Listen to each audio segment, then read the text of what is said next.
السلام علیکم ورحمۃ اللہ وبرکاتہ ناظرین، میں ہوں عبد المنان اور آپ دیکھ رہے ہیں ہمارا یوٹیوب چینل اے ایم نشریات۔ ناظرین، آج کی اس ویڈیو میں انتہائی حساس اور اہم ٹاپک پہ گفتگو کرنے چلے ہیں، اس لیے تمام حضرات سے گزارش ہے کہ ویڈیو کو مکمل دیکھیں اور اگر ویڈیو پسند آئے تو اپنے دوستوں کے ساتھ بھی شیئر کریں، کوئی غلطی ہو تو ہمیں کومنٹ میں مطلع کریں۔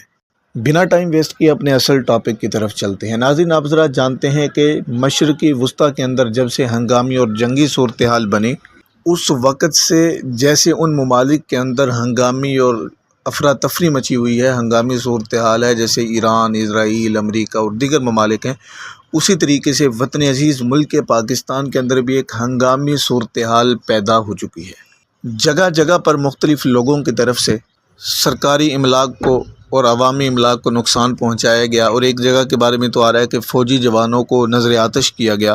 اس ہنگامی صورتحال کے پیش نظر chief of army staff general Asim Munir صاحب نے شیعہ علماء کرام کو، ذاکرین کو اکٹھا کیا اور ان کے ساتھ ایک میٹنگ کی۔ اس کے اندر انہوں نے کہا کہ جس کو پاکستان سے زیادہ ایران عزیز ہے تو وہ ایران چلا جائے۔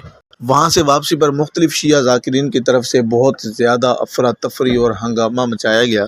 لاہور سے تعلق رکھنے والے سید جواد حسین نقوی صاحب نے بھی پہلے کی طرح بہت اپنی بڑی زبان نکال کر استعمال کی، جس پر سابق ایم پی جھنگ مولانا معاویہ اعظم صاحب نے جواد نقوی کو اور دیگر ان لوگوں کو جو فوج کے خلاف اور دیگر پاکستانی سیکیورٹی فورسز کے خلاف مہم چلا رہے تھے، ان کو زبردست جواب دیا۔